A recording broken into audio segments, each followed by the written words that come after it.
What's the matter, Private? Boots too heavy for those weak legs? The barracks roared with laughter as Sergeant Ramirez's voice cut through the stale morning air. I stood there, sweat dripping down my back, holding my push-up halfway off the ground. My arms shook, not from weakness, but from the weight of 100 eyes watching. Every boot heel thumped in rhythm against the concrete floor, every smirk carved into my skin like a blade. I wanted to disappear, to sink into the cracks of that barracks floor. But the Army doesn't let you disappear. You stand there, and you take it. I was the new guy, Private David Carter. My boots weren't new. They were scuffed, handed down from my cousin who'd worn them overseas. My accent was thick, southern, something that made the others laugh every time I opened my mouth. "You're never gonna make it," Corporal Henderson sneered, his voice dripping with contempt. "The Army's not for charity cases." The squad laughed again. Some shook their heads, others just stared, enjoying the show. And me?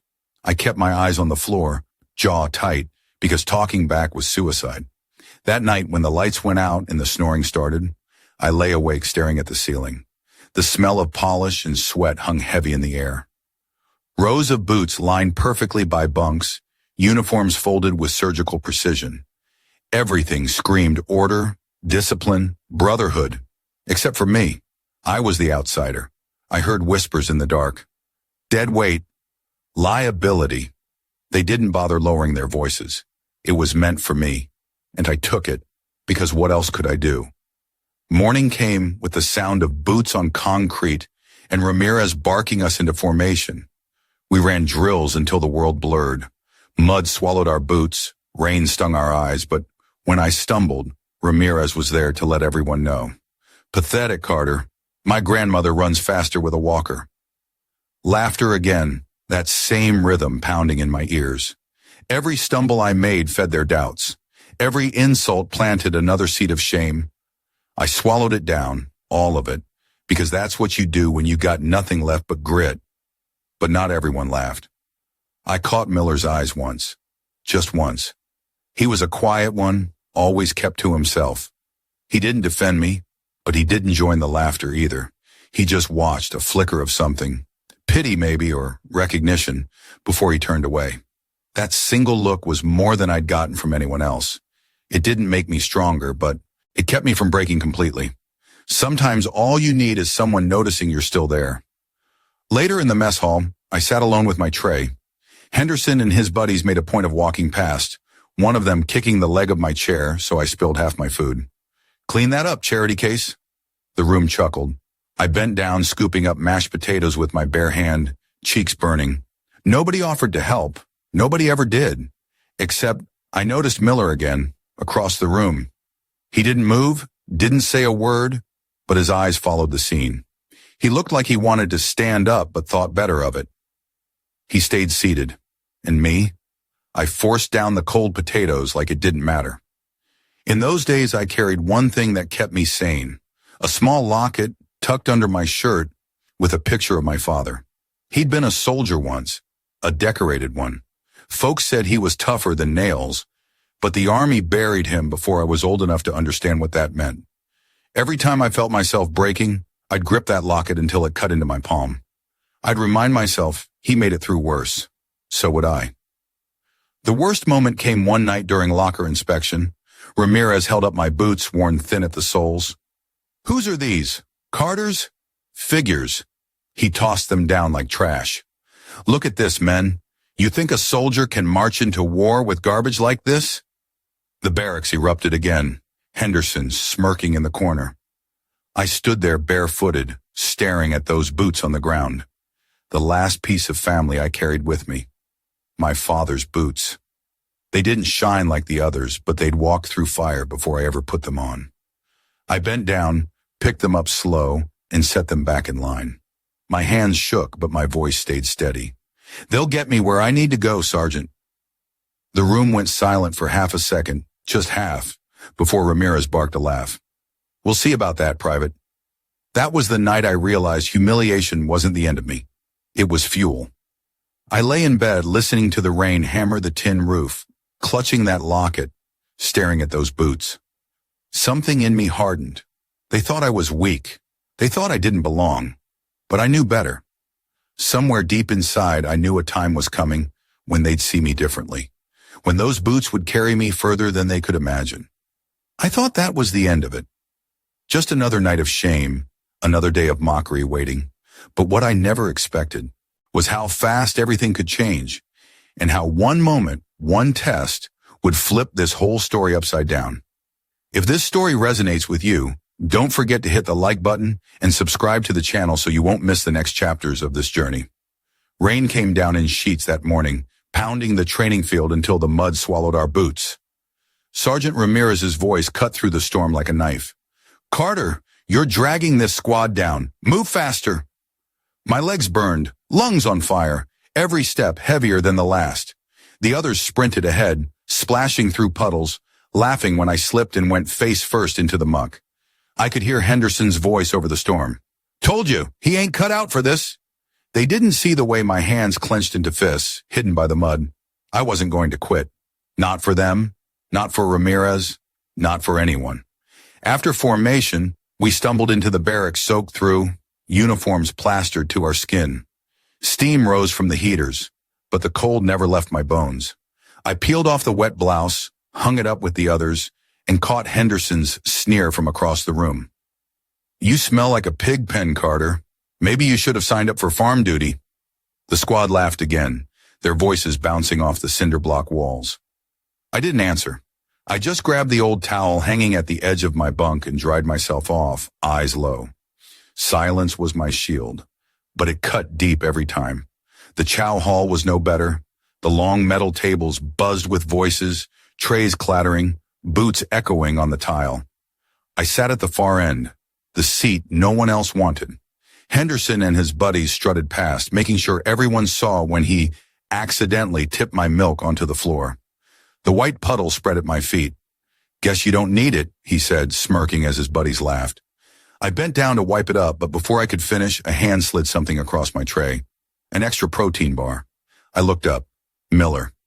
He didn't say a word, didn't even make eye contact, just kept eating, head down. But I noticed. That small gesture stuck like a spark in the dark. Night came, and with it another trial. Night fire training. We lined up in the dirt, rifles slick with rain. The sergeant barked instructions while tracers lit the field. My rifle jammed. My stomach dropped. Henderson snorted, loud enough for everyone to hear. "Figures, can't even fire his weapon." The sergeant was on me in an instant. "Carter, you're a disgrace to this uniform. Fix it or pack your bags." My fingers shook, mud caked on the receiver, but I forced the bolt back, cleared the jam, and fired. The kick rattled through my shoulder, steady this time. The target dropped, but the damage was done. I could still feel the laughter burning behind me, the words, disgrace, echoing long after the firing stopped. I wanted to quit that night. Lying in my bunk, the smell of gunpowder still in my nose, I thought about walking away, about telling the sergeant they were right. But then I pulled out the letter tucked in my footlocker, my mom's handwriting, shaky but strong. "Your father stood tall when others doubted him. So will you. Don't let their voices be louder than your heart." I read it 3 times. I pressed the locket in my hand until the edges dug into my skin. And for the first time since I got there, I whispered to myself, I won't give them what they want. The next morning, the rain hadn't stopped. We were on the ropes course, water streaming down every surface, wood slick like glass. Ramirez barked at us to climb, shouting louder than the thunder. I climbed, every muscle screaming, mud slipping under my grip. Halfway up, I noticed the frayed edge of the safety line above me. I froze. "Sergeant," I shouted, rain choking my voice. "This line's not secure." Ramirez glared up at me like I'd cursed him. "Shut your mouth and climb, Carter. No excuses." The squad laughed again, Henderson yelling, "Always whining." I swallowed the words and kept climbing, but I knew something bad was coming. By the time the sun dropped, the field was a swamp. We dragged ourselves back to the barracks, boots squishing, bodies wrecked. Henderson made sure to throw one more shot my way. "Hey, Charity Case, you gonna cry to your mom again tonight?" My blood boiled, fist tightening at my side. For a moment I wanted to swing, just one punch. But I didn't. I turned, grabbed my boots, and scrubbed them until the leather caught the dim light. They were old, battered, but they meant something. They meant survival. I'd earned respect not with my fists, but with the miles those boots would carry me. Days blurred together, drills bleeding into each other, sweat soaking every stitch of fabric. I ran extra laps after lights out, mud sucking at my feet, lungs begging for mercy. Nobody saw it, nobody cared, but I did it anyway.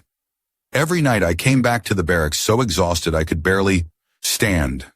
Henderson mocked me more, called me ghost because I was always gone, always sneaking in late. But Miller knew.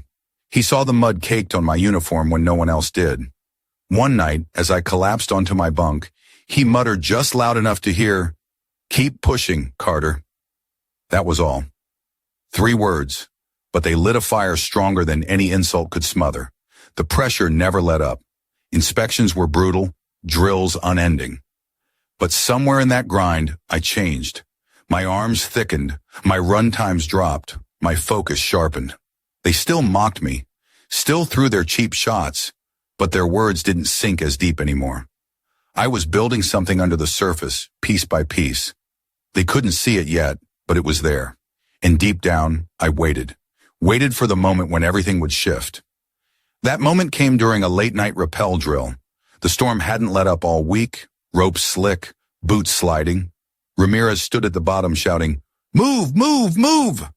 Henderson went first, cocky as ever, cracking jokes as he clipped in. Halfway down, I heard the sound that froze my blood. A snap. His safety line frayed where I'd seen the damage before. My heart slammed against my ribs. Henderson dangled, boots scraping, panic in his voice. "The line! It's going!" Ramirez's face went white. The squad erupted, shouting, scrambling, but nobody moved. Nobody except me. I grabbed the backup line, clipped in without waiting for orders, and went over the edge. Rain blinded me, rope burning my hands raw, but I didn't stop. Henderson's eyes were wild when I reached him. "You'll drop us both," he screamed. "Shut up and hold on," I snarled, wrapping the rope around my arm, bracing my legs against the wall. My muscles tore, skin ripping, but inch by inch I hauled him back. The squad above fell silent. Even Ramirez stopped shouting. All I could hear was Henderson's ragged breath and my own pulse hammering. When we finally hit the ground, Henderson collapsed, gasping, mud caked in his teeth. I stood over him, hands shredded, chest heaving. The squad stared like they'd never seen me before. Ramirez opened his mouth, then closed it again.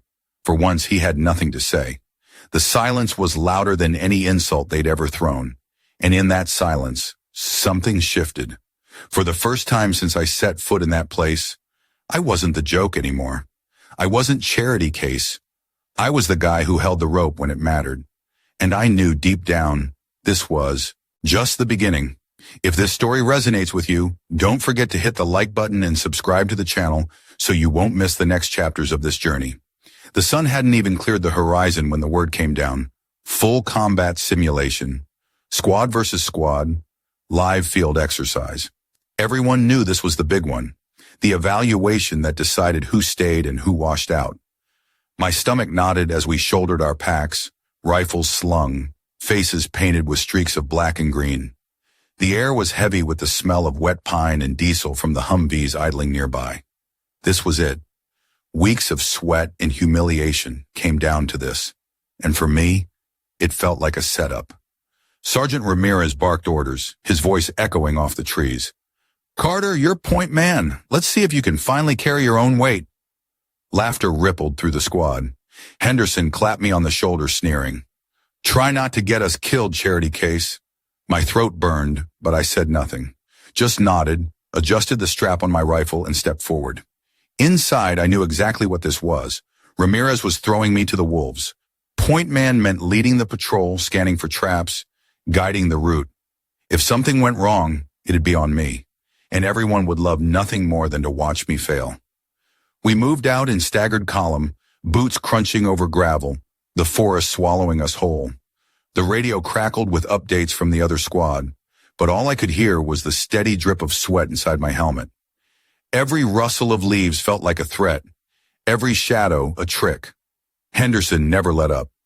Eyes up, Carter. Don't trip over your daddy's boots. The guys behind him chuckled. I bit my tongue, kept my eyes forward. One wrong word, one slip, and Ramirez would eat me alive. Hours dragged. We crawled through mud, low-crawled under barbed wire, scaled wooden walls slick with rain. Each time I lagged, Ramirez was there. Move it, Carter. You're slower than pond water. My chest heaved. My arms screamed. But I refused to give them the satisfaction of quitting. Miller, somewhere in the middle of the line, stayed quiet. Every so often I caught him glancing my way, not mocking, just watching, like he was waiting for something. By mid-afternoon, the heat was brutal. Sweat pooled under my armor, my shirt soaked through. We reached a ravine, deep and wide, ropes strung across for us to rappel down one side and climb up the other. I froze. My gut clenched. I remembered that frayed safety line from days ago. I'd warned Ramirez, and he'd brushed me off. I stared up at the ropes, my hands slick with sweat. What's wrong, Carter? Henderson smirked, already clipping in. Scared of heights? Or scared of failing again? Ramirez's glare cut through me. Get moving, Private. Henderson went first. Cocky grin plastered across his face, sliding down fast. Halfway down it happened. A sharp snap echoed through the ravine.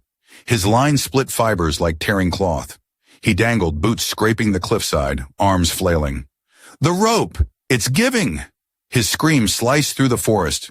Panic rippled up the line.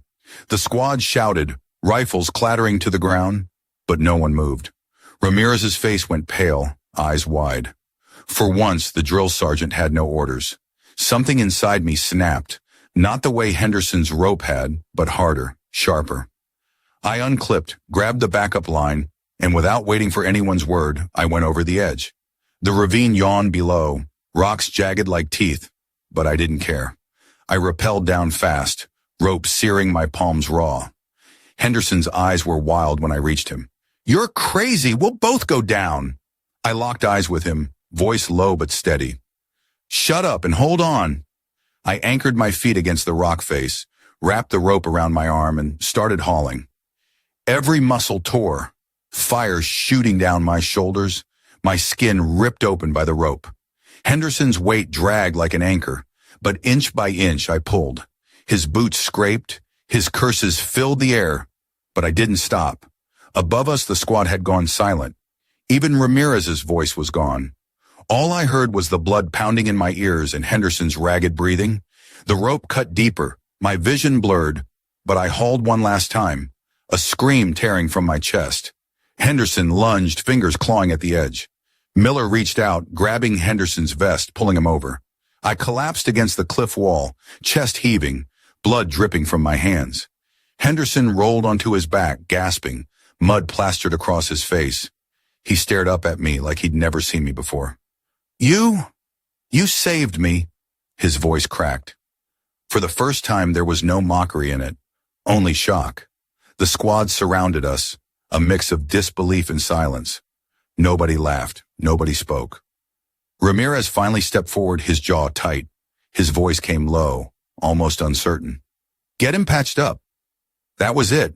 No insult, no bark, just a command. The absence of mockery was louder than any humiliation I'd endured. Back at the aid station, the medic wrapped my shredded palms, shaking his head. You're lucky you didn't tear them clean open. Henderson sat nearby, staring at the ground, his face pale. He didn't speak, not at first. Then, barely above a whisper, he muttered, I was wrong about you. I didn't answer, didn't need to. His eyes said the rest. That night, the barracks felt different. The usual jokes, the laughter at my expense. It wasn't there. When I walked past, conversations hushed. Some looked away, others just stared. Henderson kept his mouth shut for once. Miller, as quiet as ever, caught my eye and gave the smallest nod. Nothing dramatic, nothing loud. Just respect, quiet and real. And that meant more than anything. But the real shock came the next morning. Formation, the whole company lined up, boots shined, rifles slung. Captain Wallace himself stood at the front, clipboard in hand. Yesterday's field exercise exposed failures, he said, eyes sweeping the line. Failures in equipment, failures in leadership. His gaze cut to Ramirez, who stiffened but stayed silent. But it also revealed something else. He paused, then looked straight at me. Carter, step forward. My heart hammered as I marched out, boots striking hard against the pavement. Every eye followed. Wallace's voice carried across the formation. Private Carter identified a hazard days before the incident. His warning was ignored. Yesterday, he acted without hesitation, risking his life to save another soldier. That is the definition of courage. The words hit like thunder. Courage. Me. The same recruit they'd all mocked. The same kid Ramirez had called deadweight. The squad shifted uneasily, some lowering their heads. Henderson's jaw clenched, shame in his eyes. Ramirez's face was stone, but his silence said everything. Wallace's voice sharpened. Leadership is not about barking orders. It's about recognizing strength in others, no matter where it comes from. Carter proved that yesterday. He turned to me, eyes steady. You've earned more than respect, Private. You've earned your place. The formation stood frozen. No laughter, no jeers. Just silence, heavy and undeniable. I stepped back into line, head high, shoulders squared. For the first time since I'd arrived, I didn't feel like the outsider. I felt like a soldier. And in that moment, I realized something. Respect isn't given. It's forged in the fire, in the mud, in the moments where everything is stacked against you and you refuse to break. They tried to bury me under humiliation, but I'd turned it into fuel. And now they had no choice but to see me for who I was. The story wasn't over. There were more battles ahead, more trials waiting, but that day marked the turning point. The moment when the quiet kid with the battered boots proved he was more than they ever believed. The moment the balance shifted. And nothing, not even Ramirez's scorn, could take that away. If this story resonates with you, don't forget to hit the like button and subscribe to the channel so you won't miss the next chapters of this journey. The day after the field exercise, the barracks carried a strange silence. Normally, mornings began with jeers thrown my way, some cheap laugh at my expense. Not this time. Henderson sat on his bunk, head lowered, tracing the edge of his dog tags like he was avoiding everyone's eyes. The usual crew that mocked me kept their distance. You could feel it in the air. Things had shifted, but shifts like that never come clean. Respect isn't handed over neatly. It comes with resentment, shame, and the weight of what people don't want to admit. In the chow hall, the atmosphere was just as tense. Trays clattered, conversations buzzed. But when I walked in, the laughter dropped a notch. Henderson glanced up, eyes locking with mine for a moment, before he quickly looked back at his plate. I could almost see the storm inside him. Guilt, pride wounded, maybe even gratitude he didn't want to say out loud. Miller slid onto the bench across from me. He didn't make a show of it, just started eating. No words, no speeches. But the message was clear. I wasn't sitting alone anymore. That quiet act was louder than anything the others could have said. But Ramirez wasn't finished with me. He never was. He stood at the front of the chow hall, arms crossed, eyes burning holes through me. "Don't get comfortable, Carter," he said loud enough for half the room to hear. "One lucky break doesn't make you a soldier." The old sting of humiliation flickered, but it didn't land the same way. The squad didn't laugh this time. A few shifted in their seats, uneasy. For the first time, his words hung in the air without support. That silence was its own kind of justice. Later that day, I was called into the company office.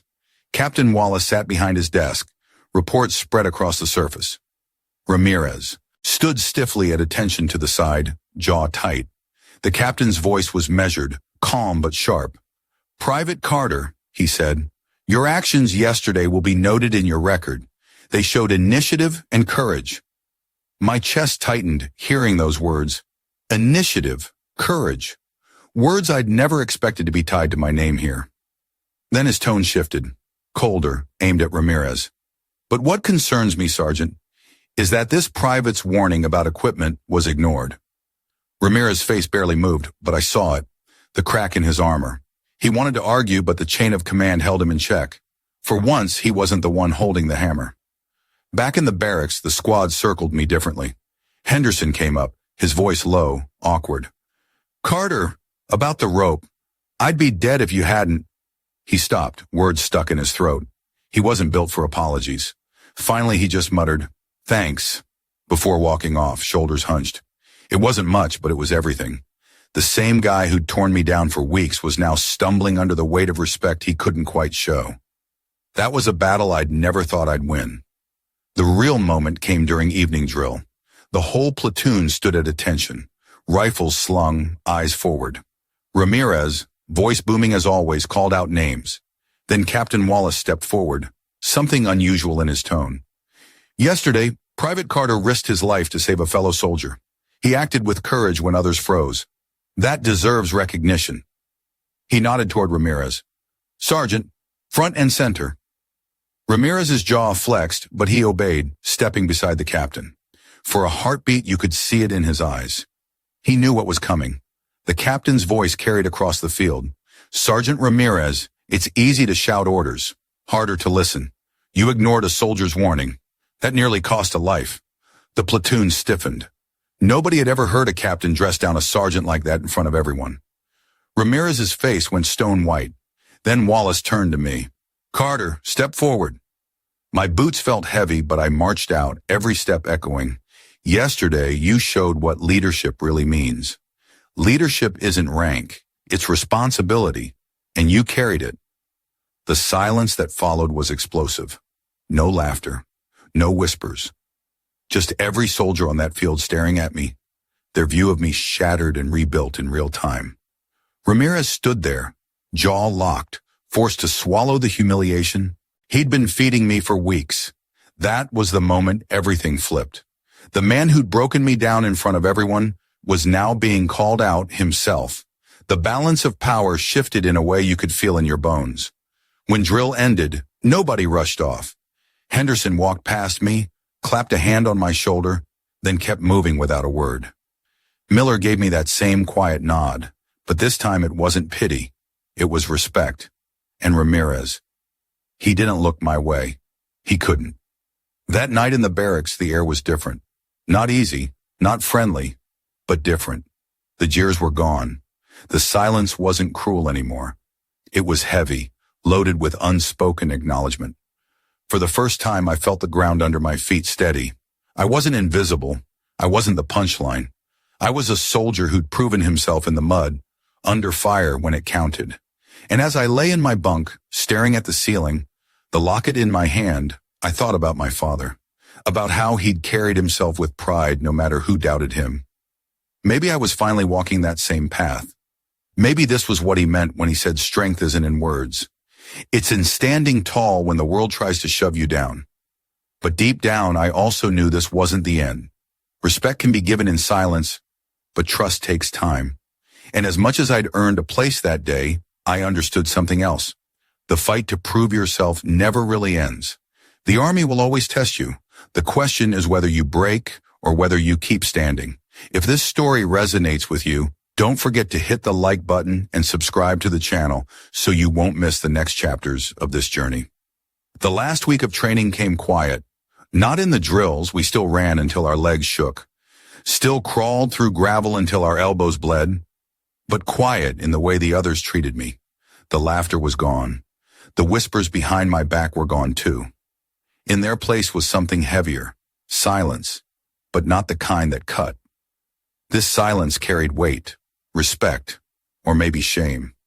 Either way, it meant they'd seen me for what I was, and they couldn't laugh it away anymore. One night in the barracks, Henderson walked over. He'd never come near my bunk before unless it was to shove my gear or take a shot at me. This time he stood there a long moment, dog tags twisting in his fingers. "Carter," he said finally, his voice low, "I owe you. I don't even know how to say it. You saved my life." He swallowed hard, the words scraping out. "And I treated you like trash." I looked up at him, waiting. The room was quiet, the others listening but pretending not to. "I was wrong," he muttered. "You didn't deserve that." Then, almost too soft to hear, he added, "Thank you." He didn't wait for me to answer, just walked back to his bunk, shoulders slumped. But those words stuck. They were worth more than all his insults combined. Miller never said much, but he didn't need to. The next morning, as we fell into formation, he slid in beside me instead of hanging back with the others. He didn't look my way, didn't speak, but just standing there next to me, it was his way of saying, "You're not alone anymore." And for me, that was enough. But the real moment came during our final formation. Captain Wallace stood in front of us, the American flag snapping in the wind behind him. His voice carried, steady and sharp. This cycle began with doubts. Some of you questioned each other. Some of you mocked and judged before you knew what a man was made of.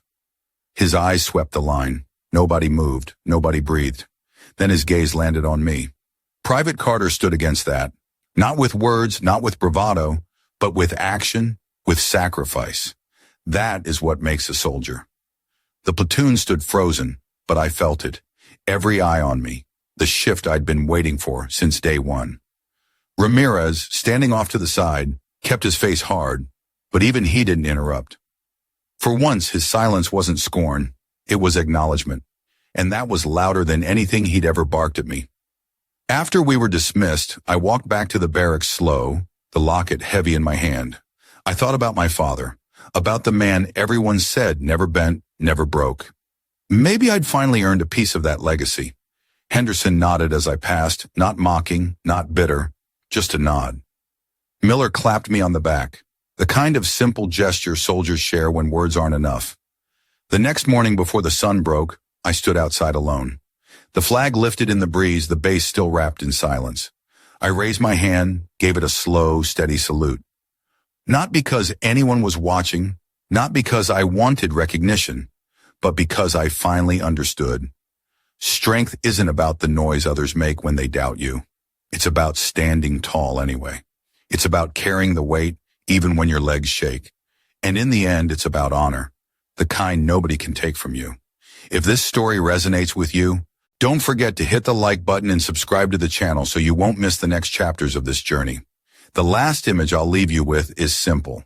A young soldier standing beneath the American flag at dawn, boots planted firm in the dirt, hand raised in a salute. No cheering crowd, no music, no grand ceremony, just the sound of wind tugging at the colors above him and the quiet presence of his brothers around him. Even the drill sergeant, the same man who once mocked him, gives the smallest nod. In that silence, something greater than words is spoken. Respect, brotherhood, honor. That's what this story has always been about. The weight of injustice, the sting of prejudice, the quiet endurance of someone mocked and underestimated, and then the moment when silence breaks, not with anger, not with loud speeches, but with action that cannot be denied. Because in the end, actions speak louder than words.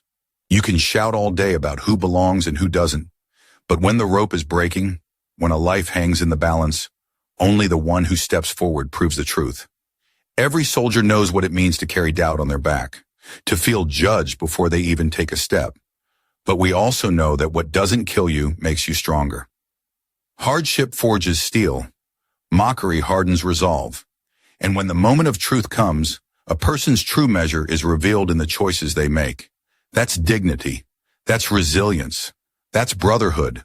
The bond that rises when the smoke clears and we see each other for who we really are. So if this story touched something in you, I'd like to hear it. Share your thoughts, your own experiences, in the comments below. Don't forget to hit the like button to show your support and subscribe so you won't miss the next stories we bring to life. Until then, stay strong, stay proud, and remember, you're never alone in this journey.